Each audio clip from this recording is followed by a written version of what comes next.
खुलुमबाय स्टुडिअ आं राकेश रामसियार बे समाव बड'लेण्ड बुब्लिया नोंथांमोननो मोनसे रादाब होनो नागिरदों मायांपारा दैनिक बाजाराव हरखाबै नुजाथिफैदों मन्त्रि जगेन महन बिथाङा बाक्सा जिल्लानि सालबारि महकुमा बेन्दोंआव थानाय मायांपारा दैनिक बाजाराव हरखाबै नुजाथिफैदों मन्त्रि जगेन महन बिथाङा बिथांजों लोगोसे सालबारि TCLCCनि मासिगिरि बिनोद मसाहारियाबो बाहागो लाफादों बाबारि BCDCनि सिङाव न' हाबनानै खौरां लाफैदों बे खौरां लानायनि गेजेरजों सोर मा मोनदों मोनाखै सरकारनि आसनिफोरखौ बेखौ बिथाङा खबर लादों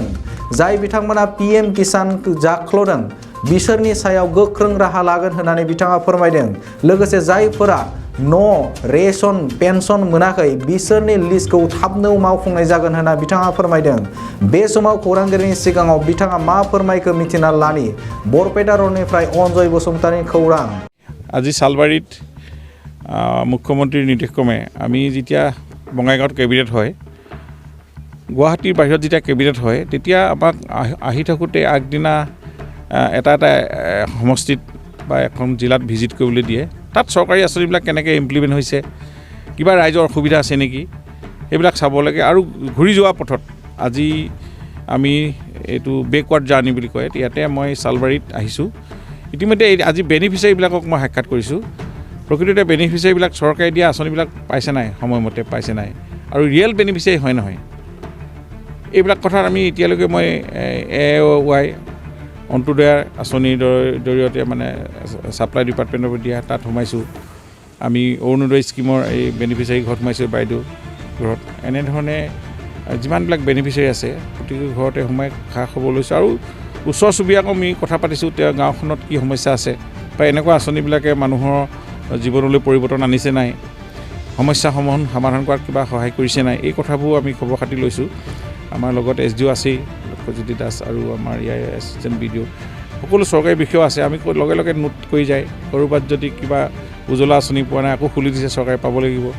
এতিয়া আমাৰ এই যে PDCLৰ যি স্কিম আছে সৌভাগ্যজ্যোতি আঁচনি সেইখনো এতিয়া নতুনকৈ আকৌ লঞ্চ হৈছে থাকি যোৱাখিনি যাতে কোনো মানুহ ক'তো দুখীয়া মানুহ থাকিব নালাগে সেইটো চৰকাৰৰ এখন আঁচনি মানে আমি চৰকাৰ অকল ডিস্পুটত নাথাকি আমি একেবাৰে জনসাধাৰণৰ কাষত চৰকাৰ ৰাইজৰ চোতালত আমি যেনেকৈ দুৱাৰমুখত এতিয়া দুৱাৰমুখত আপোনালোকে ৰাইজে মন্ত্ৰীক লগ পাব কথা পাতিবলৈ প্ৰতিজন মন্ত্ৰী এতিয়া আজি দিনটোত অসমৰ বিভিন্ন ঠাইত যেনেকৈ নিৰ্দেশ দিয়া আছে তেনেধৰণে ঘূৰিছে আৰু এইখিনি গৈ আমি মুখ্যমন্ত্ৰীক অৱগত কৰিম আমি যে কি সমস্যা পাইছোঁ ইয়াত কি অভাৱ আছে তেতিয়া ৰাইজে এইখিনি মুখ্যমন্ত্ৰীয়ে তৎকালীন সিদ্ধান্ত ল'বলৈ তেওঁ বাধ্য হয় বা তেওঁ এইটো কথা ভাল পায় আৰু আঁচনি আজি নতুন কিবা ৰূপায়ণ কৰিব লাগে এই কথাবিলাকো বহুত সুবিধা হয় গতিকে সেই থিয়েটাৰ জীয়াই ৰাখিব লাগিব শিল্পী বহুত জীয়াই আছে এইবিলাক কৰি তাতো কি SOP দিয়া আছে কিমান ডিষ্টেঞ্চত থাকিব লাগিব কিমান এটা হলত আমি ধৰি লওক আগতে 1000 তাত 500 পাৰিব এনেকুৱা এটা SOP দিয়া আছে SOPৰ মতেহে হ'ব ডিষ্টেঞ্চ মেইনটেইনটো থাকিব লাগিব চেনিটাইজেশ্যন আৰু কোনো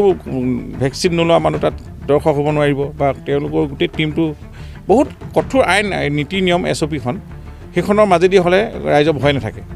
আমি এতিয়া ঘৰে এতিয়া ভেকচিন নোলোৱা মানুহ যদি আছে আমি ড'ৰ ষ্টেপ এইটো মানে এটা প্ৰগ্ৰেম ইতিমধ্যে 28 তাৰিখৰ পৰা আৰম্ভ হৈছে প্ৰত্যেক ঘৰত সোমাব কোনোবা থাকি গৈছে ভেকচিন ল'লে বুলি ক'লেই নহ'ব তেওঁ প্ৰমাণ দেখুৱাব লাগিব